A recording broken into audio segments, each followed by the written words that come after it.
민원련의 미디어 탈곡기.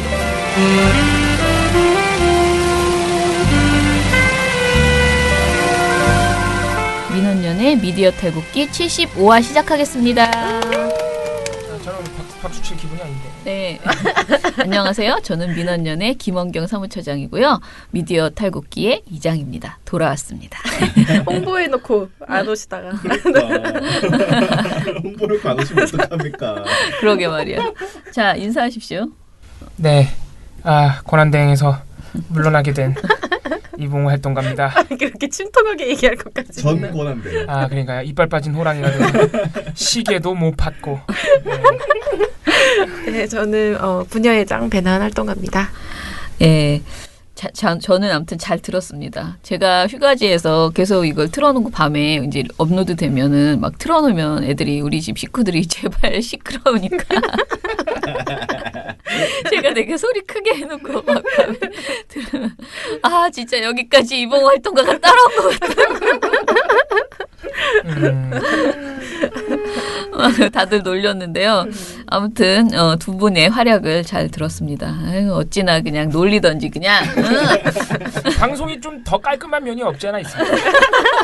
이 진행자의 역량이라고나 할까요? 아유 정말. 그것도 그거고 어제 우리 그 시상식 6월에 좋은 보도 시상식 했는데요. 봉우 씨가 없어가지고 완전 뒤죽박죽 별장이었습니다. 제가 일단 상을 주고 사진을 찍은 다음에 선정사유를 많이 줬어요. 최경련 기자가 했던 말들 중에서요. 왜 우리가 여태까지 그 생각을 안 했지 했던 게 그때 당시에 물론 저만 안 했을 수도 있어요. 근데 그때 당시에 그게 도청 사건이다. 그리고 도청한 것을 심지어 새누리당 그러니까 한나라당에게 전달했다 녹취록을. 근데 이제 그 우리의 영웅 한성교육께서 그것도 너무 재밌어. 너무 웃기지.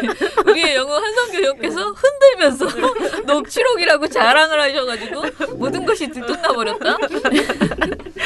그런 이제 일들이 이제 쭉 그 사태의 중요성을 얘기를 했는데 가장 황당한 것은 사실은 그거를 보도본부장과 보도국장 그다음에 정치부장이 그 사태에 연루되어 있다는 그 도청을 한 게 그냥 수신료 대책위원회의 직원이었으면 저는 이 사태처럼 심각하지 않은데요. 중요한 건 이게 보도국이 총체적으로 연루되어 있잖아요. 예. 그런데 더 웃긴 거는 그냥 도청만 했다는 게 아니고요. 그때 당시에 그 얘기했잖아요. 최경련 기자가. 그때 당시에 전사적으로 그 기자들이 달려들어서 새누리당, 그 한나라당을 압박했다. 수신료 인상을. KBS가 굉장히 열심히 접촉을 했는데 그거를 보도국에서 했다는 게 심각하다는 거예요. 보도국은 그 객관성을 유지해야 되는 그 기자고 그리고 그 기자들은 사실은 굉장히 큰 힘을 가지고 있잖아요. 저 기자가 부탁하는 거 거절하면 그 기자가 우리 회사에 대해서 또는 우리 당에 대해서 또는 내 나라는 정치인에 대해서 굉장히 큰 해코지를 할 수 있는 그런 힘을 가진 KBS 기자라는 것은 정말 대단한 것이거든요. 그런데 그 기자들이 돌아다니면서 계속 수신료 인상에 대해서 KBS라는 정말 우리나라에서 어떻게 보면 최고의 언론사에서 이런 행태를 보였다는 것을 왜 우리가 그 기본적인 그 문제를 도청과 녹취록 받아도 저는 그게 더 심각했다라는 생각이 든 거예요. 어제. 왜 수신료 추진단에서 해야지 정상인 일을 보도국에서 했을까? 그것이 가장 저는 문제 제기해야 될 문제고 앞으로도 어떤 정권이 들어서고 어떤 분들이 사장이 들어와도 보도국이 이런 일로 움직이지 않게 해야지 된다라는 생각이 강하게 드는 어제 아무튼 제가 그 시상식을 하면서 느꼈던 가장 큰 교훈은 그거였어요. 그러니까 고대영 사장이 연루돼 있다는 것은 굉장히 비판하면서 보도본부장이 왜 수신료 추진을 그렇게까지 그 진두지휘했는가에 대해서는 하나도 규탄하지 않았었다는 그 사실이 좀 아무튼 좀 부끄러웠어요. 제가 놓쳤구나 이런 생각이 들었습니다. 희망으로 가리 내일 향해 가리 기분 좋은 꿈의 방송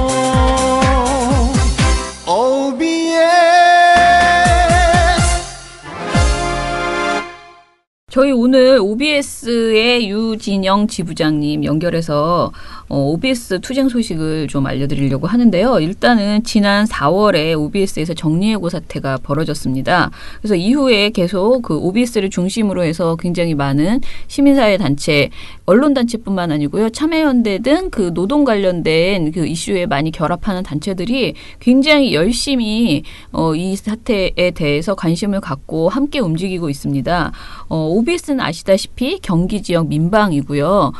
민방으로서 굉장히 그전엔 ITB였죠. 굉장히 이상하게 우여곡절이 많은 지금 그런 상태입니다. 새로운 이사진이 이제 해서 다시 OBS로 출범을 한 것인데 출범 이후에 계속 경영 악화를 주장하면서 지금까지 왔어요. 근데 제가 지난주에 사실은 그 정관용의 시사잡기에서 이것을 이제 정말 간만에 이제 다뤘거든요. 이 문제를. 그런데 사실은요, OBS가 영업 활동상 현금 흐름이 2013년 이후 꾸준히 흑자를 유지했다고 하더라고요. 그러니까 이제 본인이 그야말로 투자를 안 할 뿐이지 경영진이 사실 그렇게 정리해고를 할 정도로 어려운 상황이 아닌데 실제 이제 시대가 우리가 이제 뭐 여러 가지 그 상황 속에서 그러니까 방송사가 확 늘어났고 그리고 지역 방송을 특별히 감싸주는 그런 우리가 제도가 없어요. 그런 상황에서 이제 모든 방송사들이 다 어려워진 사실은 뭐 KBS나 MBC나 다 어려운 건 마찬가지인 그런 상황에서 OBS에서 그런 자신들이 어렵다는 그것을 다 노동자에게 지금 떠맡기고 있는 그런 상황이 계속되고 있는 거고 여기에다가 2차 그 정리해고자까지 이제 예고를 했거든요. 그래서 이런 상황이어서 오늘 OBS 관련된 지부장님 모셔서 자세한 이야기 들어보도록 하겠습니다. 여보세요? 네, 여보세요? 네, 안녕하세요. 예. 네, 안녕하십니까. 네. 네, OBS 지부장님 유진영입니다. 그 지부장님 소개부터 방송사하고 네네. 예, 지금 상황 소개부터 간단하게 해주실래요? 예. 네, 저는 OBS 희망조합 지부 맡고 있는 유진영이라고 합니다. 네. 최근 저희들이 지난주 금요일 날 저희들이 그 경기 진호위로부터 정리해고가 부당하다는 그 부당해고 판정을 받았고요. 네, 네. 네, 지금 저희들이 농성 시작한 지가 지금 135일째를 맞이하고 있습니다. 네, 네. 네, 전체적으로 방송 사유화와 OBS 정상화를 위해서 저희들 투쟁을 이어나가고 있습니다. 저희 지부는. 예. 네, 지부장님. 네. 지금 이 모든 상황에 대해서 사실 많은 시민분들이 잘 모르고 계세요. OBS가 어떤 사태에 처해 있는지. 네네. 그래서 도대체 지금 이 현 경영진의 어떤 횡포가 네. 어디서부터 시작된 것이냐. 그래서 지금 이렇게 노동자들을 탄압하고 이런 상황들, 아까 방송 사유와 포함해서 지금 네. 요 참담한 사태가 어디서부터 시작됐는지 요 전반적인 상황을 조금 짚어주셔야 될 것 같아요. 네네. 전체적으로 봤을 때 저희들이 어떤 정책상의 배려도 물론 없었던 건 사실이고요. 크게 봤을 때 이제 정책 부분과 경영 부분을 두 가지로 보면 될 것 같습니다. 네. 그 초기에 계속 어려움을 겪어왔던 게 저희들이 시작할 즈음에서 이제 종편의 탄생이 네, 네. 있어왔고요. 예. 그 종편의 탄생뿐만 아니라 종편 성장 위주의 방송 정책이 펼쳐진 거죠. 네. 그러다 보니까 지역 방송에 대한 정책, 뭐 OBS를 포함한 지역 방송의 정책이 없었다. 그러다 보니까 지역 방송들은 계속 쪼들려가는 상황 속에서 놓여 있었던 건 사실인 것 같고요. 예, 예. 그렇다면 한편 경영에서는 그 상황, 시장 상황에 맞춰서 방송의 본연의 역할을 할 수 있도록 어떤 경영의 개선 방향이라든지 경영의 비전을 계속 내놨어야 되는데 네. 그냥 정책만 타다고 경영에서도 방안을 찾지 못하고 그 책임을 고스란히 구성과 시청자한테 떠맡기는 구조로 지금 온 거예요. 네, 네. 그래서 이제 시간이 넘어가면서 결국에는 지금의 상황에 OBS가 봉착해 있는 게 아닌가. 그렇다면은 지금에는 늦지 않고 어떤 경영이 방향을 세워서 하는데 계속 정책 타국만 하고 있으면 어떡하면 정책에 대해서는 시간이 걸리고 그런 거에 대해서 여러 이해관계가 중첩된 문제가 있기 때문에 네, 당장에 해소할 수 있는 건 아니라고 보여지거든요. 물론 예. 저희들의 노력도 필요합니다. 근데 예. 우선은 해결할 수 있게는 경영이 올바른 방향성을 잡고 경영이 할 수 있는 노력들을 우선적으로 해야 된다는 것이죠. 예. 네. 그 참여연대 네. 김경률 그 실행위원 경제금융센터 실행위원께서 지금의 OBS 대주주가 무부채 기업이고 그리고 그것도 자금력이 상당히 있는 건실한 대주주여서 지급 보증을 서면 돈을 안 빌려줄 은행이 없다. 이렇게 반박을 그 기자회견 때 하셨다고 하는데 이런 부분이 그러니까 지금 OBS 대주주는 자신들의 지분 한도가 막혀서 증자를 할 수 없다. 더 이상은 투자할 수 없다. 이렇게 주장하는 거잖아요. 이 부분에 대해서 그게 사실은 돈이 없다는데 그 대주주가 돈이 없다는데 그걸 어떻게 해? 우리는 이제 상식적으로는 그 헌신을 요구할 수는 없지 않느냐 뭐 이렇게 말할 수 있잖아요. 근데 이 부분에 대해서 진실이 어떻게 되는 건지 좀 얘기해 주세요. 실제적으로 경영이 수입이 줄어든 건 맞습니다. 주요한 재원 자체를 광고에 의존하고 있기 때문에 저희들은 전반적으로 광고 시장이 지상파에서 광고 시장이 굉장히 줄어들었기 때문에 수입 부분에서의 축소는 맞지만은 저희들이 계속 이야기를 하고 있는 부분은 그렇다고 해서 해고를 통해서 이 경영 위기를 극복할 수는 없다고 계속 얘기를 해왔거든요. 해고를 할 만큼의 경영상의 위기라고 보이지 않고 오히려 저희들의 주요한 목적, 방송의 목적에 있는 콘텐츠 개발을 통해서 수익을 창출할 수 있다. 그러면 오히려 비용 절감의 어떤 회사의 방향보다는 수익 창출을 위한 노력들을 해서 해고를 막고 오히려 더 회사가 성장할 수 있는 기틀을 만들어내는 게 중요하다라고 저희들이 지적을 했던 거죠. 큰 프레임상에 있어서 좀 계속 저희들은 이야기를 해왔던 부분이고 회사는 오로지 회사의 위기 극복이 해고라는 포인트에 맞춰져 있다. 인원 감축. 그래서 그거는 오히려 위기를 벗어나는 게 아니라 결국에는 OBS를 매체의 영향력 축소 아니면 지역의 시청자들이 원하는 바를 소구를 다 만족시키지 못하는 방향이기 때문에 결국 OBS는 말라 죽게 될 것이다. 뭐 이렇게 저희들은 계속 주장을 해왔던 겁니다. 그리고 또한 오히려 그 방송이라는 공적 책임을 수행해야 되는데 사회적으로 정리해고를 강행하게 됨으로써 안게 되는 그런 매체의 어떤 인지도라든지 그런 데 있게 되는 오히려 해고 자체가 해사행위로 이어진다는 거죠. 그래서 얘기했던 부분이고 비교를 하자면 예전 ITV 같은 경우에는 자본이 축소되었을 자본이 줄어들었을 경우에는 경영이 감자 그러니까 이제 자본금을 저희들이 1,400억 자본금에 시작했으니까요. 자본금을 감자를 통해서 새로운 자본을 유인할 수 있는 효과가 있는 겁니다. 자본을 줄여놓으면 새로운 사업자가 사업을 하고자 하는 다른 투자자들이 어떤 참여를 할 수 있는 여지를 만들어주겠죠. 그래서 그 부분에 대해서 회사는 감자라든지 다른 투자 요인들을 할 수 있는 부분들을 찾아야 된다라고 얘기했었는데 그 부분에 대해서는 회사는 길을 닫고 듣지를 않고 있었던 거예요. 또 다른 부분을 말씀드리자면은 실제적으로 회사는 그 골프 회원권도 유지를 하고 있어요. 골프 회원권도 유지하면서 사측이 경영사의 위기 아니면은 해고 회피를 위한 다른 경영적인 방법들을 찾느냐는 부분에서 지적을 당했다고 볼 수 있죠. 저희들도 물론 그 부분에 대해서 수차례에 걸쳐서 이야기를 해왔던 부분이고요. 그게 결국 경영의 책임 부분, 지금까지 10년간 대주주는 저희 방송 사회에서도 얘기했지만 여러 부분에 있어서 실질적인 경영을 해왔다고 보여지거든요. 그러면은 대주주뿐만이 아니라 대주주는 40%의 지분을 가지고 있지만 나머지 60%의 지분을 가진 주주들도 존재를 하는 것입니다. 그러면 40%의 지분을 가지고 100%의 영향을 행사했다면은 그렇게 해서 지금의 상황에 처해졌다면은 잘 되더라도 본인이 더 잘 되는 수익을 받겠지만은 지금 못 되는 책임에 있어도 어느 일정 부분 책임을 해야 한다는 문제, 책임성의 문제가 존재를 하거든요. 그렇기 때문에 지금 상황에서 그렇다면은 감자를 통해서 정자를 유인을 하라는 거예요. 마중물의 역할을 해줘야 된다는 거죠, 대주가. 지금 상황에서 나는 책임도 질 것도 없고 아무것도 할 수 없다라고 하게 버티고 있는 상황이라면은 새로운 투자 유인도 안 되고 나머지 60%를 가진 주주들의 참여도 막고 있는 거예요. 그러니까 그렇기 때문에 한마디로 딱 들으면 자기 돈은 한 푼도 더 쓰지 않겠다라는 그런데 이제 이 방송사를 포기하고 싶지도 않다. 그렇게 보이거든요. 그리고 모든 그 잘못되고 있는 책임은 다 노동자를 정리해고 하는 것으로 해결하려고 하는 그런 태도로 보이고 그리고 이제 그 OBS를 살리고자 하는 그 지역 주민들이나 저희 그 한마디로 국민들의 생각을 이용해서 버티고 있다는 그런 생각이 드는 거예요.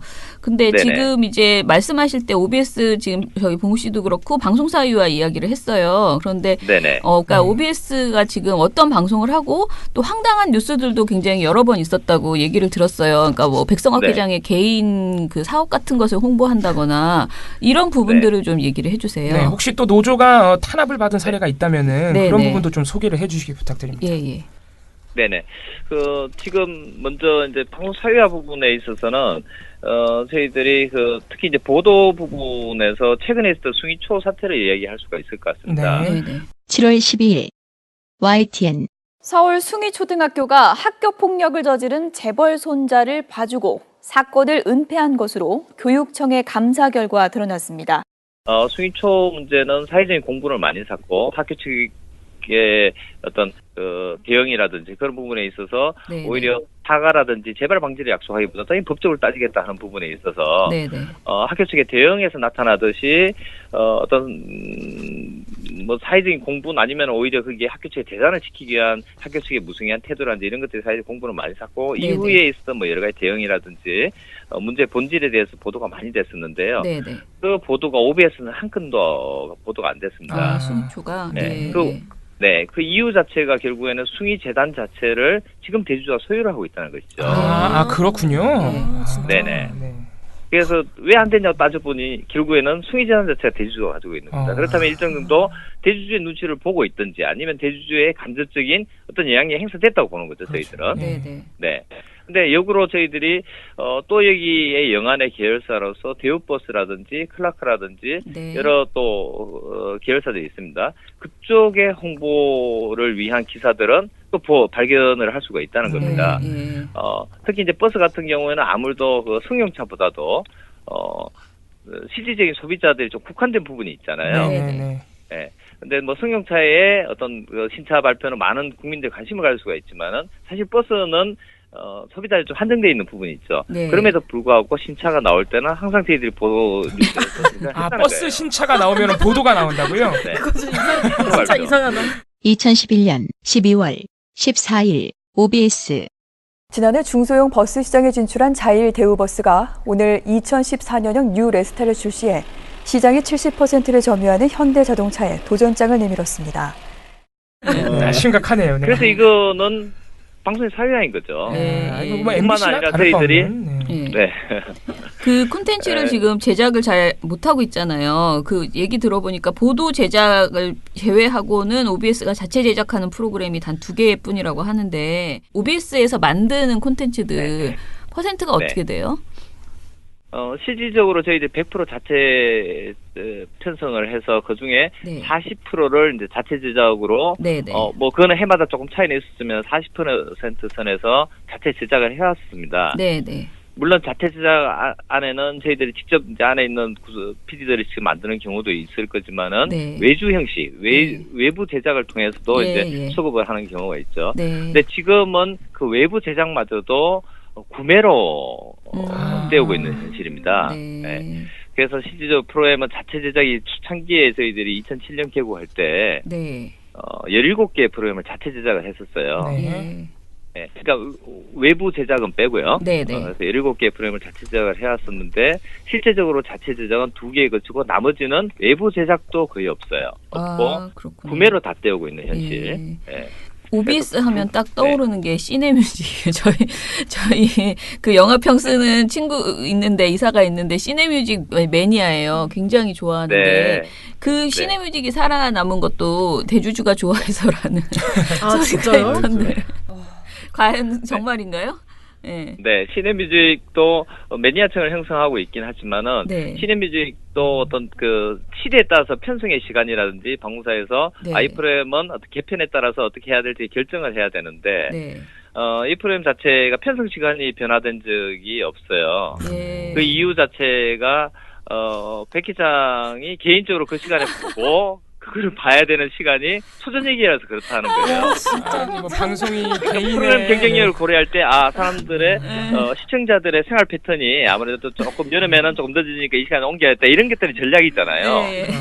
그래서 프로그램 편성 전략이 없다는 거예요. 거기에는 네. 주요한 전략이 대주주의 입맛, 대주주의 시청 패턴에 맞춰서 편성 시간이 자주 유지된다. 이런 건 정말 처음 봐요. 이런 사유화는 네. 처음. 저희들도 이야기하면서 참 내부에서 참 부끄러운 점입니다. 이게. 네. 개인 방송. 그러니까 아니, 개인 아프리카 방송. BJ한테도 이렇게 요구 안 하거든요. 아이고. 네. 네.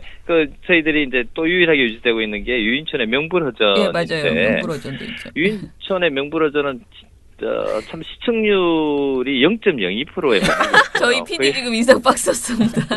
그걸 왜 하냐고. 뭐 PD 계시지만 참 0% 아니겠습니까? 그러면 네. 요즘 연일 이어지는 뉴스를 보면서 걱정과 우려를 하시는 분들이 상당히 많아지셨습니다. 끊임없는 이 북한의 도발. 물론 이 북한의 도발이 어제 오늘 일은 아니었습니다만 최근의 상황은 조금 더 심각해졌다 이렇게 생각이 됩니다.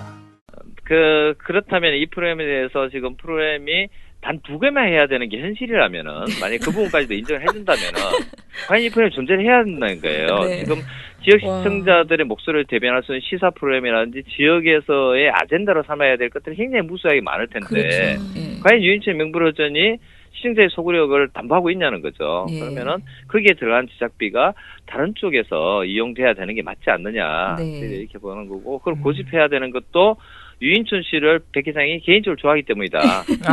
이렇게 얘기하는 거예요. 네. 덕질을 하시네요. 그러니까. 유인춘 씨가 어떤 인물인지는 아마 많은 시민분들이 알고 계실 거고요. 네. 뭐 하나 했더니 거기가 아실 것 계셨군요. 같은데요. 네. 자, 그 10월에 추가 해고하겠다고 했는데 일단 진호위 부당해고 판결이 나와서 조금 주춤하지 않을까 싶은데 어떻게 보세요? 그 추가 해고. 네, 지금 지난주에 나오고 회사에 특별하게 입장 변화는 없는 것 같습니다. 뭐 이걸 네. 진행하였다는 아직까지 아니면은 추가적인 정리 해고를 강요하지 않겠다. 뭐 이런 입장 변화가 없기 때문에 아직 네. 지켜봐야 되는 상황인 것 같은데요. 네. 계속 강행하기에는 무리가 있지 않을까라고 보여집니다. 이 지금 기존의 13명에 대해서 부당 해고가 난 마당에 네. 더 진행을 시킨다는 거는 조합의 저항을 더 강력하게 불러일으키고 뿐만 아니라 네. 지금 OBS 문제를 결국에는 저희들이 얘기하는 대주주가 퇴출되는 상황으로 네. 방송 안 하겠다는 이야기가 마찬가지인 거죠. 네, 사회적인 정의에 대해서 부정하고 간다는 거는 네. 예, 지부장님. 같습니다. 네. 예, 4월에 13분이 해고가 되셨고 지금 10월 달에도 추가로 14명을 해고하겠다고 밝혔네요. 회사가. 네네네. 맞습니다. 그러면 지금 네. 거의 뭐 한 30여 명 정도가 해고가 당하시는 건데 이게 전체 회사 인력 규모로 봤을 때 이게 어느 정도로 많이 해고를 한 건가요? 지금 약간 비교를 이거는 해서 말씀을 드리는 게 좋을 것 같은데요. 네. 저희들이 개국 당시에 306명으로 회사를 아, 시작했습니다. 네. 예. 네, 그 이전 ITV가 끝날 때 2004년에는 400명 수준이었고요. 네. 네. 그래서 지금 현재의 저희들이 193명이에요. 네. 아이고 많이 줄어들었네요. 진짜 많이 네. 네. 그렇기 때문에 지금 193명의 인원이 적정하다라고는 말씀드렸듯이 같은 강도의 100% 자체 편성을 그대로 유지를 하고 있기 때문에 물론 이제 제작의 부분이 좀 줄어들긴 했지만은 네네. 100% 자체 편성을 해야 되는 입장에서는 이 노동 강도는 엄청나게 많아졌다라고 볼 수가 있는 거예요. 네. 그리고 실제적으로 회사는 2014년에 정리해고를 하려고 했었거든요. 시도를 했습니다. 40명을. 네. 네. 네. 그 당시에 저희들이, 정규직을 봤을 때 220명이었어요. 네. 네. 네. 근데 지금, 부당해고를 받은, 해고자까지 포함해서 저희들이 177명이거든요. 네. 네. 그러면은 그때 220명에서 40명을 정리해고 하겠다고 했는데 정리해고를 하지 않아도 그 수준에 와버린 거예요, 저희들이. 상당히 큰 규모로 지금 해고로 처리. 그럼 지금 10년 사이에 한 인력이 100명이 넘게 지금 사라진 것인데 네. 네네. 다 경영상의 이유로 그럼 다 해고를 한 것입니까? 그 많은 분들을? 아니요, 그 동안에 회사는 무수히 저희들은 구성원에 대한 희생만 강요되어 왔기 때문에 네네. 다른데 이제 이직을 한다든지 네. 아니면 회사가 그 정리해고를 하겠다는 구조조정을 하기 전에 뭐 회사가 이제 희망퇴직이라든지 유도를 했는 거죠. 네. 그렇게 되면서 더 이상의 이제 희망을 가지지 못하고 떠나신 분들이 많아요. 네. 네. 그 프로그램은 지속적인 축소, 그다음에 말씀한 대로 일방적인 이제 구성원에 대한 희생만을 강요하는 조건에서는 더 이상 견디지를 못하고 떠나신 분들이 많은 거죠. 저희들이. 그 방통위가 원래 제어가를 내줄 때 1년 제어가 조건으로 이제 증자를 이행해라라고 했잖아요. 그런데 이제 네네. 그게 지금까지 안 되고 있는 상황인데 그것에 대해서 경영진의 입장이 뭐예요? 지금 많이 본인들이 증자를 안 해서 사업권이 이제 허가 취소된다면은 어떻게 하겠다는 거예요? 입장이 뭐예요? 그래서 폐업할 수밖에 없다라고 이야기를 하고 있습니다. 아, 회사에서요? 네. 네네. 아, 심각하네요. 네, 그래서 저희들이 이야기한 게 빨리가 그걸 방통위 얘기를 해라. 네. 그래야지 제2의 ITV 같은 사태를 막을 수가 있다. 네. 네. 2004년 12월 31일 MBC 뉴스데스크. ITV 경인방송이 7년간의 방송을 마감하고 오늘 정파했습니다. 노사 간의 충돌을 우려해 고별 방송도 하지 못하고 허무하게 막을 내린 경인방송 사태. 방송위원회는 지난 21일 재정적 능력 부족과 방송 수익의 사회 환원 불이행을 이유로 재허가 추천을 거부했고 며칠 후 회사는 자진 폐업을 하고 말았습니다. 이번 사태는 성역시대왔던 방송사들도 이제는 경영을 못하고 사회적 책임을 다하지 못할 때는 국민의 것인 주파수가 회수될 수 있음을 보여주고 있습니다. 왜냐하면은 결국 그 회사가 12월 달까지 그냥 폐업할 수밖에 없다라고 방치하고 있는 동안에 네. 여러 가지 대책들이 마련이 안 되게 되면 지역 시청권이 어떻게 될지는 그렇죠. 불어보도 뻔한 상황이고 저희 구성원의 생존권도 똑같이 10일 달 어떻게 될지 모르는 상황으로 가는 거 아니겠습니까? 그러면 지금 빨리 그거에 대해서 폐업이라는 이야기를 방통에 빨리 보고하고 나는 사업을 접을 계획이 있으니 투자 계획이 없으니 여기에 대해서 빨리 방통위가 대안을 마련하도록 하는 게 중요하다는 거죠. 사실 저는 방통위가 그 13명을 해고했을 때, 정리해고했을 때부터 바로 빠르게 개입했어야 된다고 생각을 하는데 저희들은 사실은 그 증자 이행만 하면 제허가 조건이 그 충족되는 건 아니잖아요. 그게 물론 굉장히 중요한 것이긴 하지만 다른 내용도 사실 OBS에 대해서 관리 감독을 제대로 할 의무가 있는데 이제 제허가를 해줬으면 그런데 그 부분을 지금 너무 손을 놓고 있는 것 아닌가. 그리고 이 사태에 대한 해결에 있어서 계속 그 지금 하고 있는 진호위, 중노위 이렇게 해서 그 판결을 기다리는 것보다는 물론 그건 그것대로 가지만은 방통위가 해야 될 일이 굉장히 중요하다고 생각하는데요. 바라시는 거 노조에서 그런 것들 좀 이야기해 주세요. 예. 네. 지적해 주신 부분대로 저희들도 적극적으로 방통위가 이 문제에 대해서 개입을 하기를 여러 번 성명을 통해서도 아니면은 전달을 간접적으로 지역 의원들이나 이렇게 해서 시민사회한테 같이 얘기를 해서 해왔었습니다. 그래서 불구하고 여러 가지 이제 정치적인 상황들이 물리면서 새 정부가 들어서면서 그 부분들이 방통위원회 구성이 안 되는 문제로 이렇게 맞아요. 미뤄진 측면이 없지 않아 있어요. 그러면서 저희들은 계속 내부적으로 투쟁들이 방통위에서 해결을 못 찾고 하면서 이제 시간이 지속되어 온 감이 있는데요. 지금이라도 빨리 위원장이든지 지금 위원들이 새로 또 임명을 기다리고 있잖아요. 그렇죠. 그렇다면은 그 이야기하신 방통위원장이 청문회에서 이야기하신 대로 공적 책임의 부분에 대해서 묻겠다고 한다면 공적 책임의 해선 부분은 상당히 진행되어 왔다고 보여지거든요. OBS는. 네. 그러면 이 문제에 대해서 빨리 감시 감독을 강화하고 해야 된다는 거예요. 아까 이래서 사업자가 이미 폐업을 하겠다라고 시민사회가 구성원들 협박하고 있는 마당에 이걸 그냥 보고만 있을 것이냐. 그 문제에서 적극적으로 저희들이 이 문제 감시 감독을 해야 한다. 아니면은 더 나아가서는 대책위를 구성해야 된다. 이렇게 지금 요청을 드리고 싶습니다. 저희가 마지막 질문으로 앞으로의 투쟁 계획과 OBS의 비전은이라고 메모를 해놨는데, 일단 사실 이게 OBS는, 어찌됐든 지역방송이고 그러다 보니까 전국적으로 이제 화제가 되지는 못하는 경향이 있잖아요. 그런데 저는 저희가 특히 OBS 문제를 계속 집중하는 이유는 지역방송의 한 가지 사례인데 이것이 잘못 해결됐을 경우에 사실은 다 비슷한 일들이 이제 발생할 수 있다. 선례로 남을 가능성이 그렇기 때문인데 그 지역방송의 비전에 대해서 이제 지역방송이 왜 필요한 것인가, 어떤 역할을 하고자 애초에 이제 했고, 그리고 앞으로 만약에 이제 해결이 된다면 어떤 방송을 하고 싶은가, 이런 내용과 함께 그 투쟁 계획 좀 얘기해 주세요. 네. 결국 지금 여러 가지 욕구가 지방 분권, 그다음에 지역 자체에 대한 이야기들이 많이 나오지 않습니까? 결국 풀뿌리 민주주의에 대해서 기본적으로 재검토가 필요하고 풀뿌리 민주주의가 제대로 실현되기 위해서 어떤 작년 촛불의 과정에서도 결국 시민들의 힘이었고 그게 똑같이 지역 자치와 맞물려 있다고 저희들 보거든요.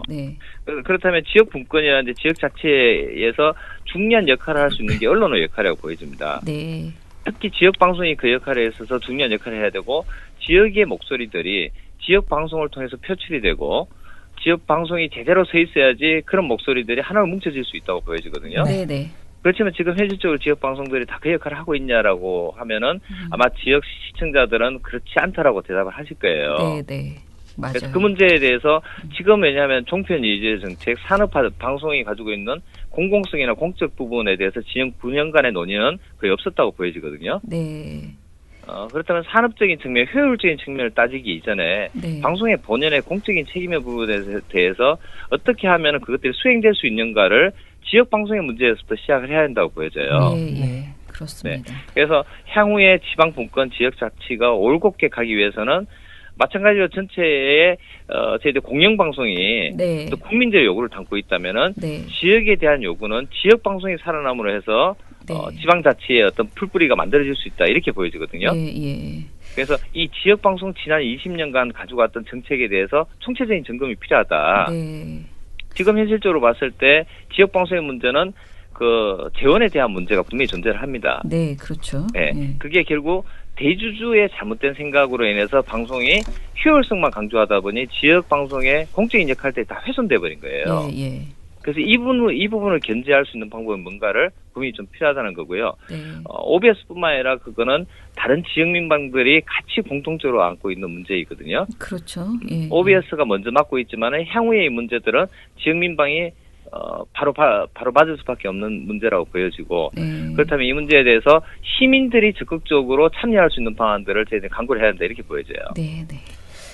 이 재원을 민영에 그냥 올곧이 맡겨놓고 민영이 잘 하기만을 바라는 것이 아니라 견제와 균형이 필요하다는 거예요. 그렇죠. 그래서 그런 방식으로 논의가 되어졌으면 하는 게 저희들이 지금 OBS를 맡고 있는 저희 조합의 바라는 바이고요. 그렇게 가야 된다라고 저희들은 주장하고 싶습니다. 예, 그러면은 지금 그러면은 집회 같은 걸 계속 하고 계세요? 그 상황이 농성 중이신 거죠? 예. 네, 농성장에서 계속 투쟁을 이어가고 있습니다. 네. 예, 더운데 고생하시고요. 저희도 자주 연결해서 상황 좀 전달을 하고 그리고 뭐 방통위 앞에서 뭐 할 일 있으면 바로바로 저희한테 연락 주시기 바랍니다. 네. 네네, 알겠습니다. 열심히 투쟁하도록 하겠습니다. 네, 감사합니다. 오늘 말씀 감사합니다. 네, 고맙습니다. 살아도 인간답게 살고 싶다.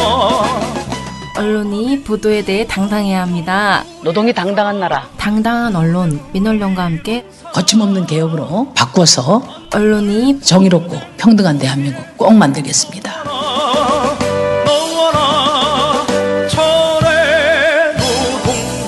내 삶을 바꾸는 민언련의 미디어 탈곡기.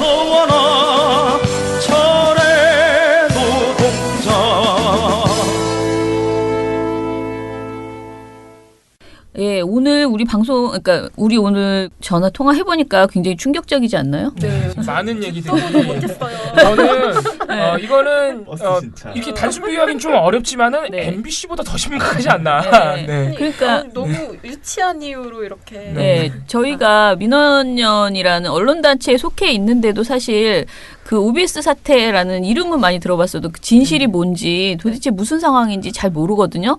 그럼 시청자분들 대부분 모르실 거예요. 그냥 정리해고 중인가 보다. 그러니까 경영이 어려운데 어쩔 수 없지 않느냐. 맞아요. 저도 사실 그렇게 그렇죠. 그렇게 생각할 수 있는데 이 OBS 대주주를 한번 살펴보면요. 영안모자라는 회사의 백성학 회장입니다. 근데 백 회장이 인터뷰 중에서도 나왔는데요. 대우버스, 클라크 지게차 등의 계열사를 가지고 있고요. 그리고 숭이초등학교가 속한 숭이재단을 소유하고 있습니다. 그리고 숭이재단 이사장은 백 회장의 부인이라고 합니다. 그 지금 숭이초 사태가 왜 그런 식으로 흘러가고 있는지 또 OBS가 왜 숭이초 학폭 사태를 전혀 보도하지 않았는지 그렇죠. 알 법한 대목이죠. 그렇죠. 그리고 그 백 회장 일가가 이제 지배하고 있는 그 숭이초등학교에서 사실은 그 사태 이후에 굉장히 책임감 없는 행동을 지금 저기 봉우 씨가 말한 것처럼 했잖아요. 그래서 저는 이 일가가 진짜 사회적 책임이나 그 기업가의 양심 이런 게 너무 없는 것 아닌가. 학교도 그리고 방송사도 가장 중요한 그런 어떤 양심과 사회적 공헌 이게 중요한 그런 기관이잖아요. 어쩜 그런 일들을 다 하나씩 한 자리씩 꿰차고 앉아서 차라리 그냥 노골적으로 돈을 버는 회사를 하시면 모르겠는데 이렇게 특별히 공공성이 중요시되는 이런 일을 하실 때에는 거기에 걸맞는 그런 도덕성을 좀 가져주신 사회적 책무를 가져줬으면 좋겠다 싶습니다. 우리 시민분들께서 OBS 문제에 좀 더 관심을 가져주셔야 되는 게 OBS가 뭐 지역 민방이라서 이제 경기도민들에게 주로 알려져 있지만은 이 엄연한 이명박 정부에서 시작되는 방송장악의 피해자예요. 피해 그렇죠. 방송사예요. 종편 왜냐하면 때문에. 종편으로 인해서 네. 이 그 엄청난 차별과 네. 어떻게 보면 이제 탄압에 가까운 그래서 그때부터 이제 사실 경영상의 문제라는 게 돌출되기 시작했고 또 이 2007년에 이제 개국을 한 지역 민방인데 엄연한 지상파 방송사입니다. 볼 수 있어요. 경기도민들과. 네. 그런데 이 보면은 OBS 역시 2007년에 이명박 당시 대통령의 방송 특보를 역임했던 차용규라는 분이 네. 사장으로 내려가면서 모든 문제가 시작된 겁니다. 네. 똑같아요. 이 KM하고 KBS, MBC랑 그때부터 갑자기 경영상의 문제를 들먹이기 시작하고 그때부터 인원 감축, 프로그램 감축이 시작된 겁니다. 그래서 이런 면에서 볼 때 지금이야 뭐 이 백성학 회장이라는 분의 문제가 많이 돌출됐지만 사실 시작은 역시나 이명박 정부의 방송 장악이었다. 네. 이렇게 보시면 될 것 같습니다. 네. 예, 저는 요즘 제가 최근에 그 정신건강증진센터 갔다가 이제 그쪽이 경기도잖아요. 그래가지고 경기도 언론을 가지고 모니터를 해보라고 이제 뭐 해달라고 했어요. 근데 경기일보의 사설을 가지고 이제 했는데 제가 너무나 충격적인 게 사설에 그 장애인 완전 노골적으로 그 장애인을 비하하는 우리가 맨날 말하는 잠재적 범죄자로 취급하는 그런 멘트가 사설에 그냥 버젓이 딱 들어있는 어떻게 이게 그냥 어떤 개인 블로그에 누가 쓴 게 아니고 그 또 경기일보에 사설에 이런 게 써있나 이렇게 생각이 들었거든요. 근데 이제 사실 우리한테 지역 언론에 대한 지적도 굉장히 많이 들어오잖아요. 네. 근데 사실 이런 지역 신문이 굉장히 많고 아주 난립해 있는 상황이고 그런 곳에서 이제 아무래도 부족한 그 좀 수준 낮은 자질이 떨어지는 그런 보도들이 많이 나오고 있는데 그런 것을 사실 방송사에서 그 지역 방송에서 우리가 말하는 매체 간 상호 비평이라는 게 되게 활발해서 지역 언론을 감시해줘야 돼요, 서로. 그러니까 언론사 스스로도 서로 감시를 하는 분위기가 생겨야 사실 중앙에 있는 언론사보다도 지역 언론이 훨씬 더 심각한 상황이기 때문에 그래서 저는 지역 방송사들이 이렇게 그냥 그 지역의 그러니까 지주라고 하는 한 자리 하시는 그런 분들이 돈 많은 사람들이 대충 지역 방송을 차지하고 사유화하고 그리고 이렇게 짬짬이 자기들끼리 그 지역의 어떤 여론을 형성하는 이런 것을 방송사가 그러니까 방송통신위원회가 진짜 잘 관리해야 된다. 그래서 매체 간 상호비평이 이루어질 수 있게 그렇게 저는 돼야 된다라는 생각을 하고 있습니다. 그런 의미에서 사실 방송통신위원회의 역할이 상당히 중요합니다. OBS가 비록 그 민영 방송사이지만은 언론이라는 거는 공적 의미를 지니고 있기 때문에 방통위라는 감독기관이 그래서 존재하는 거예요. 이렇게 사유화되지 못하도록 방통위가 감시할 수 있도록 법에 명시가 돼 있어요. 이런 거 감시 감독해서 수정해라, 시정해라. 근데 방통위가 지금 여러 정치적인 상황 때문에 그런 역할을 못하고 있는 상황이라서 우리 전체적인 언론의 어떤 합리적이고 민주적인 여론의 틀을 KBS, MBC가 마련해 줘야 한다면 지역에서는 아까 처장님 말씀하신 대로 OBS 같은 방송가 그런 역할을 해줘야 되거든요. 그래서 앞으로 우리가 많은 관심을 좀 기울일 필요가 있습니다. 네.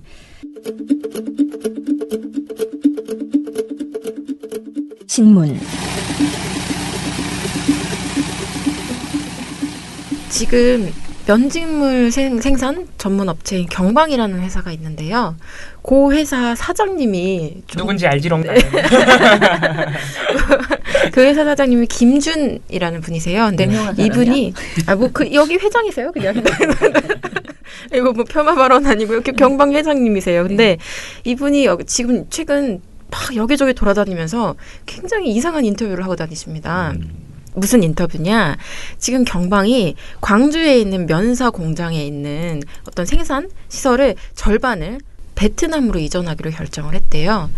근데 그 이전 이유를 최저임금의 급격한 인상 때문에 그렇게 떠나는 것이다라고 온갖 곳에 인터뷰를 하고 다니고 계세요. 네. 일단 그 종이 지면 중에선 동아일보랑 조선일보가 요 주장을 굉장히 대대적으로 받았었고요. 인터넷 매체 중에서는 대부분 경제지들이 또 문화일보 이런 곳들이 열심히 받았으면서 이거를 최저임금을 올려서 건실한 기업가들이 해외로 다 떠나고 있고 그것 때문에 사람들이 일자리를 잃게 생겼다. 어떻게 할 거냐. 문재인 정부 어떻게 할 거냐. 라는 비난의 논리로 좀 사용을 하고 있는 모습입니다. 동아일보 같은 경우는 좀 심각한데요. 사실 이게 제보가 들어왔어요. 어제 아침에 신문 보고 저도 이 보도가 좀 이상해서 체크를 해놓고 있었는데 아니나 다를까 신문을 보신 분이 지금 동아일보 보도 좀 거짓말 같은데요? 너무 과장하는 것 같은데요? 라고 제보를 주셨어요. 네. 그래서 조금 더 열심히 봤는데 동아일보가 이 보도를 일면 머리 기사로 일단 냈습니다. 제목이요. 큰 따옴표로 인용한 최저임금 너무 올라 이렇게 해놓고 점점점 한국 떠나는 기업들. 헐, 기업들? 네, 기업들이에요. 그러니까 이거는 아주 대표적인 사례인 거고 이것뿐만 아니라 이후에도 비슷한 사례들이 계속 발생할 것이다 라는 얘기를 하고 있는 것인데요. 일단 뭐 계속 최저임금 탓을 하고 있습니다. 국내 1호 상장 기업인 경방이 최저임금 등의 여파로 주력 공장 시설의 베트남 이전을 확정했다. 최저임금 등의 여파라고 표현하고 있어요. 다른 이유는 일단 얘기를 안 하고. 네. 그리고 섬유 산업이 쇠퇴하는 가운데 감당하기 힘든 최저임금 인상이 겹쳤기 때문이다 라고 얘기를 하고 있고요. 원래는 한 10% 정도로 예상했던 최저임금 인상폭이 이번에 16% 이상 되면서 버티기 힘들 것으로 판단해 이전을 결정했다라는 그런 발언들을 상세히 전하고 있습니다. 그리고 그러니까 일면 기사랑 이어지는 그 이면 기사의 공통적인 구조는 뭐냐면 이런 최저임금 탓을 하는 회장의 발언을 인용하고 뒷부분에 얼마나 많은 사람들이 구조 조정될 것인지 약간 공포심을 유발하고 걱정을 유발하는 그런 내용들이 담겨 있었습니다. 또 조선일보도 보도 제목이 아주 똑같은데요. 최저임금 때문에 점점점 100년 기업 경방이 떠난다. 네, 이거 다 이유가 다 최저임금 때문이라는 것이죠. 근데 정말 공장을 경방이 최저임금 때문에 이전하는 것인가? 좀 궁금하지 않습니까? 일단 섬유라던가 이런 업계 자체가 해외에 공장을 되게 많이 두고 있어요. 대부분은 맞아요. 이미 네. 이전을 해놓은 상황이에요. 네. 그래서 경방은 좀 예외인가? 원래 한국에서만 하다가 이제 요번 그 인상 때문에 최저임금 인상 때문에 너무 견디다 못 견뎌서 이제 한번 나가볼까? 라고 판단을 했나? 찾아봤는데요. 일단 2015년 기준으로 해서 경방의 베트남 생산 설비 규모가 국내의 70% 수준이에요. 이건 굉장히 높은 수준이에요. 네. 다른 유사 업체들보다 한 10% 20% 정도 더 높은 정도의 수준이라고 하더라고요. 근데 이게 무슨 의미냐? 경방이 요번 인상하고는 무관하게 베트남 생산 공장 그 가동에 공을 들여왔다는 거예요. 네, 예전부터. 실제로 경방이 베트남 그 투자 허가서를 취득한 게 2008년이에요. 네. 10여 년 전에 이미 투자 허가서를 취득해서 경방 베트남 종속회사를 설립을 하고요. 요 경방 베트남이 2012년도부터 공장 건설을 이렇게 하기 시작해서 2013년도부터는 1공장이 가동이 돼요. 근데 가동을 하니까 너무 흑자가 나는 거야. 확실히 인건비가 10분의 1이니까 네. 너무 흑자가 나니까 늘리자 해서 2차 공장 추가로 건설하고 이렇게 해서 7만여 추 공장. 이거 굉장히 큰 규모라고 하더라고요. 그래서 굉장히 큰 공장을 지금 2015년 7월부터 계속 가동을 하고 있다고 합니다. 근데 조선일보 보도 속에서도요. 김 회장님이 뭐라고 말씀하시냐. 섬유 업체들이 국내 설비를 축소하거나 해외로 이전하는 추세이긴 했지만 이렇게 말을 해요. 2, 3년은 더 두고 보려고 했었다라고 말하고 있는데요.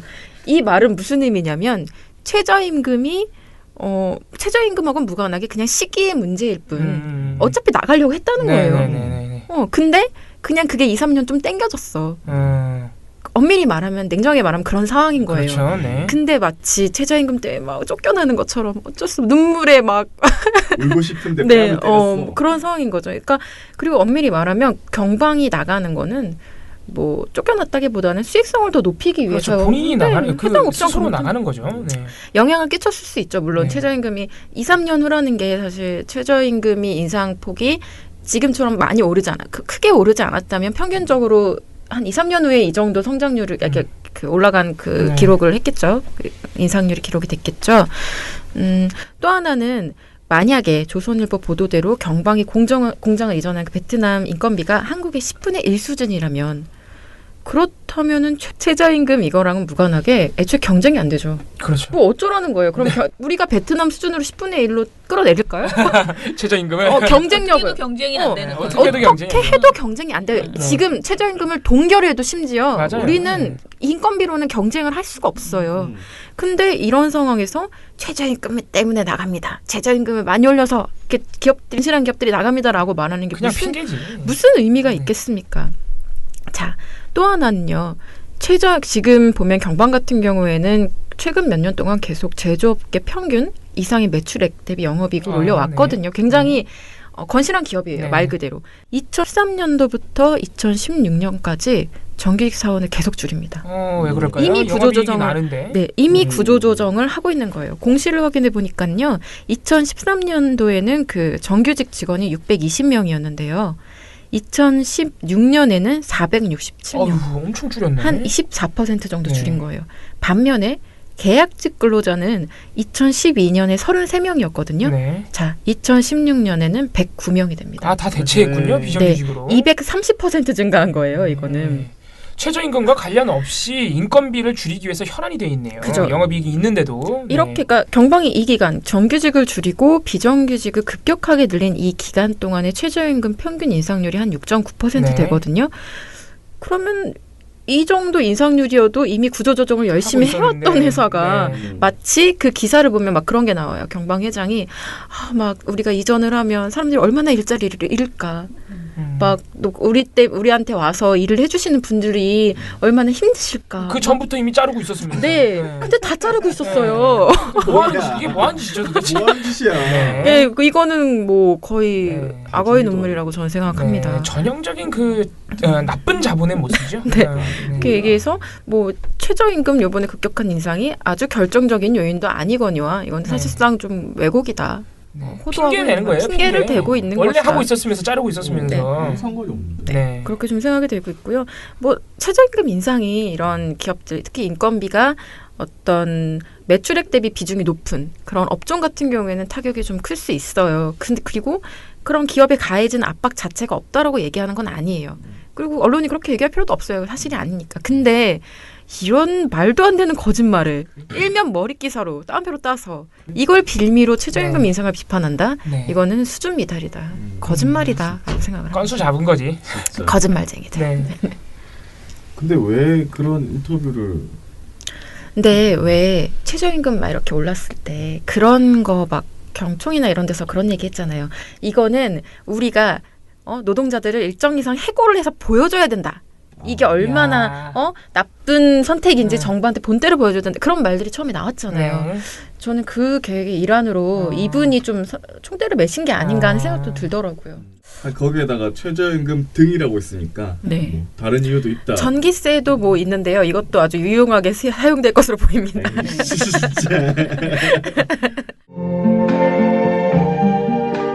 언론들이 이명박근혜 아바타입니까? 실망입니다. 4차 산업혁명은 이미 우리 곁에 와 있습니다. 민원연은 4차 산업시대를 맞아 언론의 미래만 보고 가겠습니다. 우리나라의 기울어진 언론 지형을 바로잡을 단체 누굽니까?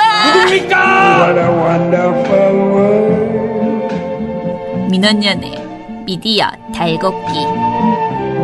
I see skies of blue. 방송. 네, 방송은 신고리 569기 공론화위원회의 공식 출범 관련해서 말씀을 드리겠습니다. 한국수력원자력 이사회가 일시 중단, 신고리 569기 일시 중단을 결정한 게 지난 14일입니다. 그래서 이때부터 사실상 이제 공론화위원회가 이제 시작된 건데 공식 출범, 그러니까 위원 구성들을 마치고 공식 출범을 24일에 했어요. 열흘 만에 출범을 했는데 간단하게 말씀드리면 인문사회, 그리고 과학기술, 조사통계, 갈등관리 등 4개 분야에서 각 2명씩 전문가를 선출해서 8명의 위원을 구성했습니다. 이분들이 이제 전화표본조사 등 여러 가지 방식을 거쳐서 시민 배심원단을 구성하고요. 이 시민 배심원단에게 다양한 정보를 제공하고 그리고 어떤 합리적이고 민주적인 공론화 틀과 과정을 설계하게 됩니다. 그래서 시민 배심원단이 그 공사 중단 여부를 결정하게 되고요. 공론화위원회는 공사 중단 여부를 결정할 권한이 없어요. 시민들에게 권한이 있는 거고 그 시민 배심원단이 결정했다고 해서 공사는 중단되는 것도 아니에요. 정부 절차를 또 거쳐야 됩니다. 아무튼 그 과정에서 이제 여러 전문가들이 또 투입이 되겠죠. 근데 이 공론화위원회는 원전 및 에너지 분야 전문가들은 일단은 빠져 있습니다. 왜냐하면 이해 당사자니까. 그 당사자들은 특히 원전 전문가는 배제가 돼 있어요. 그리고 이 위원들을 구성할 때 원전 찬성하는 분들, 원전 찬성 단체와 원전 반대 단체들의 의견을 수렴해서 이 사람은 절대 안 된다는 사람 30여 명을 걸러내고 선정한 8분이에요. 네. 공론화위원회가. 지금 선정된 분들은 뭔가 양쪽 찬반 단체에서 다 그래도 이 사람은 괜찮아라고 한 사람들이에요. 다 인정한 분들입니다. 자, 일단 이 정도로 말씀드려야겠어요. 그래서 3개월간의 공론화 과정을 거치게 됩니다. 이제 시작된 겁니다. 네. 자, 이렇게 24일 날 공론화위원회가 출범을 하자 TV조선 채널A, MBN 이 3개 방송사가 또 이제 난리를 치는 건데 TV조선 공론화위원회 출범하자마자 아주 오래전부터 봐왔던 프레임이 오랜만에 또 나오더라고요. 비전문가가 자꾸 이런 짓을 하면 안 된다. 네. 그 얘기 맞아요. 이건 아주 그냥 아주 오래된 프레임이에요. 네. 계속해서 이런 프레임을. 그래서 보도 제목 자체가 원전 전문가 없는 공론화위. 네. 근데 공론화위는 공론화를 위한 전문가가 네. 있으면 되는 거 아니에요? 그렇죠. 네. 아까 말씀드렸지만은 6월 27일 날 지난달 27일에 이 계획을 발표할 때부터 정부가 원전 전문가는 이해 당사자이기 때문에 빼겠다라고 말을 했어요. 네. 그래서 그때부터 조선일보 TV조선은 전문가가 없는데 무슨 얘기를 하냐. 이 핵에너지 관련해서는 핵발전 관련해서는 핵 전문가만이 할 수 있다라는 굉장히 괴상망측한 네, 이런 논리를 계속 들이댔는데 이제 공식 출범하니까 아쉽죠. 이런 얘기 안 하면 또 한 번 해주는 겁니다. 그래서 전원 책임과 보도 시작하자마자 오늘 위촉된 원전 공론화위원 중엔 원자력 에너지 전문가가 단 한 명도 없습니다. 하면서 보도를 시작합니다. 그리고 TV조선이 자주 하는 거 있죠. 정치색 갖다 붙이기. 그래서 김지영 공론화위원장은 노무현 정부 때 임명됐던 진보 성향 대법관이고 그리고 이거는 TV조선밖에 안 한 건데 30에서 50대의 소정파 출신 학자들로 진보적 색채에 가깝다는 평가도 나옵니다. 그래요? 네, 그거는 모르는 일인데. 네. 이런 식으로 이렇게 리포트에서도 계속 진보 정치색을 강조해요. 그래서 굉장히 그 진보 정치색에 집착합니다. TV조선이. 근데 큰일 날라고. 네, 김지영 위원장이야 그렇다 치자고요. 김지영 위원장은 그런 보도들이 꽤 나왔어요. 네, 이거는 다 얘기를 했어요, 사실. 진보 성향이라고까지는 얘기는 안 하는 언론들도 있지만 KBS는 진보 성향이라고 딱 집어서 얘기 안 합니다. 그냥 노무현 정부 때 대법관 이 정도만 얘기하는데 근데 나머지 8명 전부 진보 성향이다 이런 얘기는 TV조선밖에 안 했어요. 좀 과감하네요. 그리고 이거는 엄연히 따지면 뇌내망상이에요. 그리고 진보 성향이야 치자 이거예요. 이렇게 정치색으로 이렇게 뭔가 재단하려는 보도 이런 시각 자체가 굉장히 잘못된 거예요. 근데 근거가 어느 정도는 있어야 될 거 아니에요. 진보 성향이라고 말하려면 말 안 해요. 그러니까 누가 추천하고 이런 것도 없어요. 말 안 해요. 말 안 해요. 그리고 이거는 거짓말인 게 아까 말씀드렸죠. 핵발전 찬성, 핵발전 반대 단체들이 공히 인정한 8분이에요. 여기서 이미 끝난 거예요, 문제는. TV조선 보도에 그런 얘기가 안 나와요. 안 나와. 주로 반대를 한 단체가 역할을 안 했나 보다. 그러니까 제대로 안 뽑았나 보지. 포기를 했나 보다. 공이 인정을 하지 말았어야 되는데 인정을 한 거잖아. TV조선이 이 문제에 대해서 말하는 언급이 이게 다예요. 30에서 50대의 소장파 출신 학자들로 진보적 색채에 가깝다는 평가가 나온다. 8명 전부. 가깝다. 네. 그런 평가를 누가 내린 거죠? 자기가. 내가. 네. 아무튼 간에 도대체 왜 이렇게 정치색에 집착하는지 저는 잘 모르겠고요. 그리고 원자력 에너지 전문가가 한 명도 포함되어 있지 않다는 거 계속 강조하는데 그게 왜 문제가 되는지 또 말을 안 해요. 그러니까 TV조선은 핵에너지 문제는 핵발전 관련 전문가만 결정해야 된다는 확고한 신념이 있어요. 네. 경제에서도 약간 그런 얘기 하잖아요. 네, 맞습니다. 네. 경제도 경제 전문가. 네. 네, 이거는 사실 채널A도 마찬가지의 보도를 했는데요. 이게 공론화위원회에 그 핵에너지 전문가가 없다, 핵발전 전문가가 없다는 비판에 대해서는 이미 여러 가지 반론이 나왔습니다. 네. 이게 핵발전이라는 것 자체가 위험 부담이 상당히 큰 에너지 발전이거든요. 다들 아시겠지만은 이제 더 이상 설명 안 드리겠습니다. 후쿠시마 체르노빌 이런 얘기 이제 안 해도 되겠죠. 이런 문제는 당연히 시민 참여형의 민주주의에 걸맞는 그런 방식으로 결정해야 된다는 게 맞다는 거고요. 그리고 이외에 특히 에너지 정책 같은 경우에 대표적인 공공정책이거든요. 해외 선진국 사례들을 보면 공공정책을 결정하는 과정에 있어서 이런 식으로 공론화 과정, 시민 참여 과정을 거치는 것이 이미 하나의 트렌드로 자리를 잡았습니다. 그리고 더 하나 말씀드리자면 지금 60여 년에 걸쳐서 우리나라 원정 정책이 지금까지 구축되어 왔는데 60여 년 지금까지 계속 전문가들이 결정했어요. TV조선이 좋아하는 그 전문가들이요. 어떤 식으로 결정됐느냐? 일관적으로 원전이 확대됐죠. 그러니까 연장하고 무조건. 네. 그 결론이 뭐예요? 그 결과가 뭐예요? 지금 부산, 울산 이 지역이 세계에서 유례를 찾아볼 수 없는 밀집 지역이 됐어요. 핵발전소. 네. 이거는 거의 이성이 작동하지 않은. 네. 특히 일본이 그나마 세계에서 이 원전 핵발전 밀집이 조금 높은 나라인데 우리나라 부산, 울산이 일본의 14배예요. 밀집도가. 우리가 앞서네. 네. 그리고 심지어 월성 1호기 이런 거 있잖아요. 이제 월성 1호기가 상당히 문제인데 월성 1호기는 이미 30년 수명 그 기한이 끝났어요. 2012년인가 13년에 끝났어요. 그럼 그때 박근혜 정부가 그 수명 연장을 해버렸어요. 10년 동안. 그런데 40년 전의 기술 그 내진 관련된 기술 기준을 적용해버렸어요. 40년 전 걸. 지금 완전히 상황이 달라졌잖아요. 경주에 막 진도 막 5짜리 막 지진 나고 그러잖아요. 월성 1호기 같은 경우에는요. 너무 오래돼가지고 내진 설계를 추가로 할 수조차 없어요. 그러니까 보강 설계가 안 돼. 그러니까 지진하면 끝이에요 그냥. 네. 근데 이런 거를 왜 수명 연장하느냐 이거예요. 전문가라는 그 사람들이. 그러니까 핵 마피아 이런 얘기가 나오는 겁니다. 또 하나 말씀드리자면은 지금 계속해서 문재인 정부가 탈핵을 어느 정도 추진하려는 의지를 보이니까 그 핵발전 전문가 막 그럼 핵에너지 관련 교수들 막 이런 분들이 417명이나 성명을 냈단 말이에요. 네. 2번이나. 근데 따지고 보면요. 이 다 교수라고 전문가다라고 하는 분들인데 그 417명 중에 정말 딱 핵에너지 관련 전공자는 200 몇 명밖에 안 돼요. 나머지는 뭐예요? 나머지는 막 여러 가지 전공들이 있어요. 기계공학과도 있고요. 그리고 이제 많은 분들이 이름을 올린 부산대 기계공학과가 특히 문제가 됐는데 이 부산대 기계공학과가 그동안 박근혜 정부 하에서 미래창조과학부가 수주를 주는 핵발전 관련 연구를 가장 많이 타먹은 대학교입니다. 아유, 나쁘다. 이러니까 핵마피아 이런 얘기 나온 겁니다. TV조선이 좋아하는 핵 전문가라는 분들이 다 제가 지금 설명드린 이런 일련의 과정에 연루돼 있는 분들이에요. 전문가로서 어떤 믿을 만한 지점이 아무것도 없네요. 이렇게 되면 우리가 시민들이 야 이제 더 이상 그 전문가들 못 믿겠는데 이런 얘기가 나오는 게 당연한 거고요. 그래서 아까 말씀드렸지만 인문사회 그리고 지금 공론화위원회 전문가가 없는 것도 아니에요. 과학기술 전문가들이 들어가 있어요. 특히 에너지 관련 전문가들이 들어가 있어요.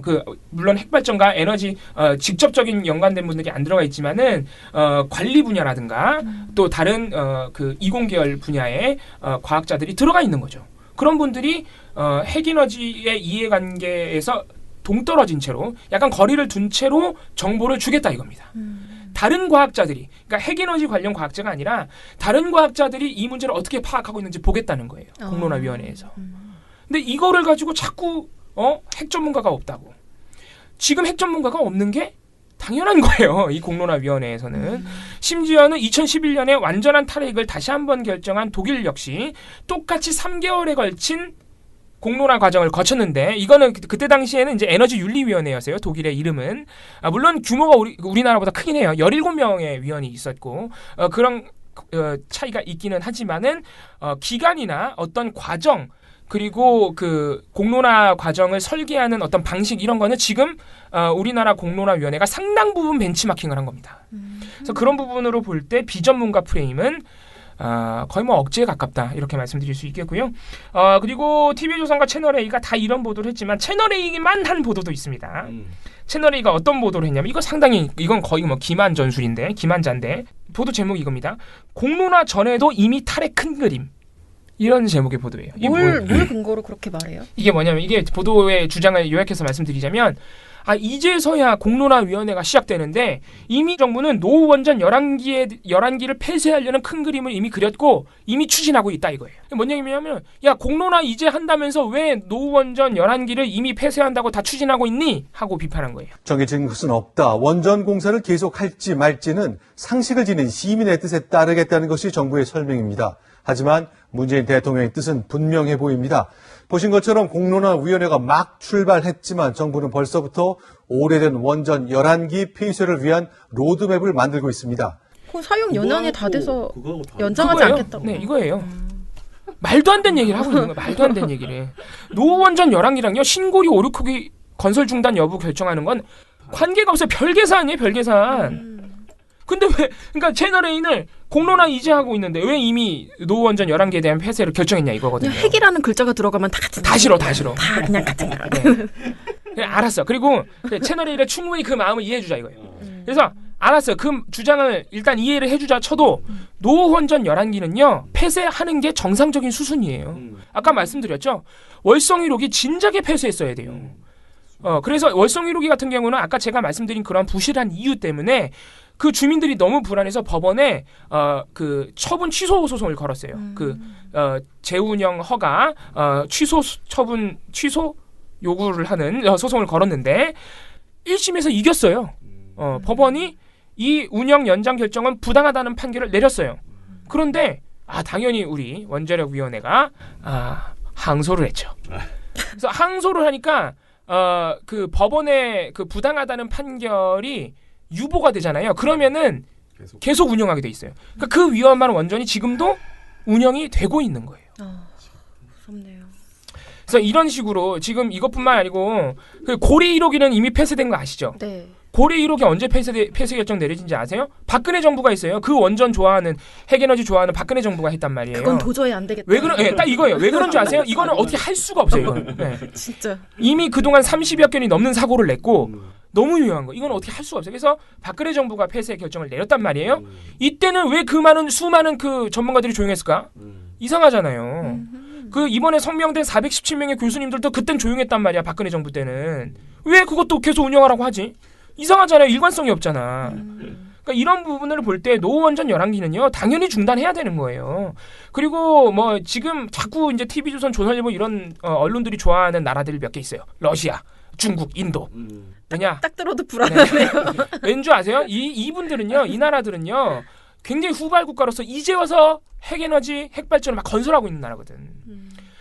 세계 여러 특히 유럽 선진국들 심지어는 그 핵발전에 있어서 가장 효율이 좋다는 프랑스도 노원전을 계속 폐쇄하고 있어요. 폐쇄하는 게 트렌드야. 선진국 입장에서는. 그래서 그런 것으로 볼 때 노원전을 폐쇄하는 거는 당연한 수순이다. 그래서 공론하고 뭐고 거칠 필요도 없어요. 노원전은 절차 거쳐서 그냥 폐쇄하면 돼. 공론화위원회처럼 민심을 수렴할 필요도 없다고요. 그거는. 신고리 5, 6호기는 공정률이 그래도 10몇 % 나오니까 문재인 정부가 민의를 수렴하자는 거잖아요. 왜 상관없는 두 개를 억지로 이어붙이냐 이거죠. 채널A가. 그래서 이런 말도 안 되는 보도들이 또 나왔다. 그래서 제가 볼 때는 이 핵발전 관련해서는 뭔가 이슈가 터질 때마다 이 보수지와 경제지를 중심으로 계속 이렇게 말도 안 되는 억지를 부리는 보도들이 계속 나올 겁니다. 아마. 그리고 제가 거듭 얘기하지만 이 탈원전 문제는 워낙 비중 있는 사안이기 때문에 뭐 공론화위원회는 잘 하는 거라고 생각을 해요. 그래서 이제 다만 이 지금 TV조선이나 이런 데서 하는 그 논리, 그러니까 사실은 논리가 너무 없어서 궁상 맞잖아요. 지금 얘기 지금 들어보면. 하는 얘기 들어보면 이거 말도 안 되는 얘기들이에요. 진짜 억지야 억지. 네, 그러니까 그리고 제가 지금 봉우 씨가 너무 길어지니까 말을 안 해서 저도 보고서를 아까 보면서 막 웃었던 게 그 조선일보가 에너지 전문가 한 명도 없어 왜 뽑혔는지 모르겠다는 위원도라는 제목의 보도가 있는데 이게 조선일보에도 있고 TV조선에도 있나 봐요. 그 TV조선은 조선일보를 인용한 것으로 보입니다. 네. 예, 그래서 한 위원이 공론화위원이 임명 발표 직후 본지 통화에서 저도 왜 선정되었는지 모르겠다. 그러니까 이거 진짜 네. 라고 이야기를 했다는데 근데 이 한 위원이 전혀 실명이 지금 없는 거 익명이잖아요. 그리고 그러면은 왜 선정됐는지 모르겠다. 그것 이외에 다른 말이 없었어요? 그 보도에 그 언급에 다른 말이 아예 없어요. 그래서 저도 이게 사실관계가 이건 거의 뻥이야. 뻥. 그러니까 아마 다른 맥락상 나온 말이다. 그러니까 정확하게 뭐 왜 내가 선정이 됐는지는 모르지만 뭐 열심히 해보겠어요. 뭐 이런 말일 수도 그러니까 있고. 이게 뭐지? 그러니까 이거는 참 한성교급의 발언인 것 같은데. 이거는 정체를 정말 좀 알 수가 없었던. 그러니까 자꾸 이런 식으로 익명 보도하는 태도 자체가 굉장히 잘못된 거예요. 이 정도 이게 엄청나게 파급력이 있는 발언이거든요. 만약 위원이 이런 말을 했다 그러면은 구체적으로 그 위원이 누군지 누군지 밝힐 수 없다면 어느 분야에 속해 있는지 어떤 맥락에서 이런 말을 하게 됐는지 자세히 보도를 해야 되는데 한 위원은 이렇게 말했다 하고 그 외에 설명이 없어요. 보도에. 그러니까. 그 어디에도. 그러니까 너무나 공상맞고 아무튼 굉장히 옹색한 그런 지금 보도들을 하고 있는데 어찌됐던 간에 앞으로 이 공론화위원회를 흔드는 일들이 계속 이어질 가능성이 굉장히 높죠. 그래서 뭐 민원연도 이번에 그 참여 그러니까 저기 환경단체들을 중심으로 해서 지금 오류코기에 대한 그 집중적으로 붙는 연대 단체를 마치 우리가 KBS, MBC 정상화 시민행동을 만든 것처럼 지금 굉장히 크게 발족을 하고 있어요. 네. 발족 준비를 하고 있어요. 공론화 TF라 그래가지고 거기 민원연이 들어가 있습니다. 아주 열심히 활동할 계획입니다. 네. 여력이 되는 뭐 일단은 두 사람이 열심히 모니터를 해주고 있기 때문에 여력이 되는 한 그쪽에서 또 언론 대응 사실 이 사안은 제가 보기엔 다른 싸움 필요 없고 언론 여론전이 싸움이에요. 굉장히 왜냐면은 제가 이번 보고서에서 썼지만은 지난 60여 년간 아까 말씀드린 그 전문가라는 사람들 그래서 그 전문가라는 사람들은 사실 정부가 이렇게 밀어준 사람들이죠. 이분들의 어떤 여론전이 굉장히 세가지고 특히 업계도 그렇고 국민 대다수가요 원자력은 약간의 위험은 있지만 굉장히 안전하고 사실 대안이 없다. 이만한 에너지도 없다. 이런 인식이 굉장히 생각보다 뿌리 박혀 있어요. 네네. 그래서 그런 부분에 대해서 인식 전환을 위해서는 역시 언론의 역할이 상당히 중요합니다. 네. 보면은 전 사실 좀 궁금한데 제가 그래서 한번 그쪽 단체 그러니까 이 전문가라고 하는 분들하고 전화 인터뷰 한번 해보려고 그러는데 그 핵피아가 얼마나 짭짤하면 그렇게 핵피아로 사시는지 너무 궁금하지 않아요? 그러니까 왜냐면 이게 사고가 나면 자기도 그 영향권 안에 들어갔는데 그러니까. 그걸 감수하고서라도 그냥 돈 때문인가 아니면 정말 믿어서 그러니까 절대 나는 전문가로서 내 그 양심을 걸고 정말 사고 가능성이 없다라고 믿어서 그렇게까지 행동하는 그런 분들도 있긴 있을 거예요. 왜냐하면 4대강에서도 그런 분들이 있었어요. 아니 근데 우리가 일반적으로 보면은 뭐 그 여러 가지 특히 뭐 금융 쪽에 있는 그 우리가 관피아라 그러나 아무튼 금융 쪽에 있는 사람들이 너무너무 돈 벌기 좋고 짭짤해서 그쪽이 이렇게 딱 뭉쳐 있는 것처럼 이 마피아라는 별명을 붙이는 대부분의 집단들이 아주 굉장히 좋은 어떤 그 뭐라 그러죠? 이권을 가지고 있는 것인데 그렇다면은 왜 우리 국민은 이렇게 그 굉장히 위험하고 반대하고 있는데도 핵피아들이 왜 이렇게 뭉쳐가지고 조직적으로 진짜 언론을 거의 장악하다시피 하고 이렇게 여론 형성하고 있는지 그 배경을 우리가 그걸 알아야 더 비판을 강하게 감정적으로 이렇게 딱 강하게 들어갈 것 같다는 생각이 들어서 그런 부분을 한번 우리 인터뷰로 이 언론을 통해서 대충 알 수 있는 거는 됐고 뭔가 그 속내를 좀 알았으면 좋겠다라는 생각이 들었습니다. 시민이 단결만 하면 언론 집회 세력 무조건 이깁니다. 왜 종편이라고 하는가 하면 종일 편파방송만 한다고 종편입니다. 종일 편파방송에 내 욕이나 하고 엉터리 여론조사 발표나 하고 그래갖고 국민 여론을 오도를 하고 종편이 그 4개 중에 2개는 없애버리고 모든 언론 세탁기 이어서 한번 돌리겠습니다. 아니죠. 우리는 민원연의 미디어 탈곡기에 넣고 확 돌리겠습니다. 민원연의 미디어 탈곡기. 자, 그럼 오늘 방송은 이것으로 마치고요. 저희가 내일 드디어 그 KBS, MBC 피해자 증언 대회가 있습니다. 내일 2시에 국회 제1세미나실에서 하거든요. 시간이 되시는 분들은 많이 와주시기 바랍니다. 우리 조성지 회원은 휴가를 내고 오신다고 합니다. 저 정말 눈물이 나올 것 같습니다. 훌륭한 회원입니다. 네. 그래서 여러분들 더운데 국회로 비서로 오셔서 KBS, MBC로 인해서 피해를 입은 사실은 피해자는 우리 모두가 다 피해자예요. 그런데 사실 관계자를 뽑다 보니 끝도 없어가지고 좀 저희가 극심한 피해를 입으신 직접적이고 우리 이봉활동가는 뺐습니다. 멘트 다 준비했는데. 멘트 준비해서 그럼 하세요. 아니에요. 네. 왜냐면은 명단을 보니까 내일 와서 명함을 못 내밀 것 같아요. 증언하실 우리 선생님들 명단을 보니까 저는 감히 그런 자리에 낄만한 사람이 아닙니다. 네. 아깝다 진짜. 네. 아무튼 찍어서 페이스북에 돌렸으면 좋겠다. 이 부분만 따로 놀면서. 우리 그거는 따로 합시다. 예, 그러면 오늘 방송 이것으로 마치고요. 내일도 오전에 열심히 털어드리겠습니다. 민원연의 미디어 태극기는 내일도 열심히 털어드리겠습니다. 탈탈탈. 탈탈탈. 안녕.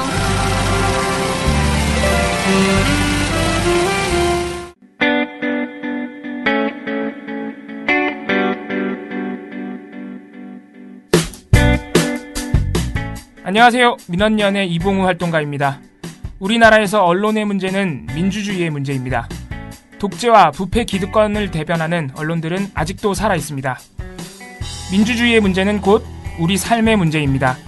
사주의 입장을 반영한 권력의 욕심을 투영한 언론, 이들을 감시하려면 전문성과 꾸준함 그리고 투명함이 기초되어야 합니다. 민원연은 1984년부터 시민단체로서 언론을 감시해오고 있습니다. 민주언론시민연합은 여러분의 소중한 후원으로 투명하게 운영됩니다. 민원연 후원으로 언론을 감시하고 견제하는 활동에 힘을 보태주세요. 민주언론시민연합은 여러분의 소중한 후원으로 투명하게 운영됩니다. 회원 가입 및 후원 문의 전화번호는 서울 전화 02-392-0181입니다.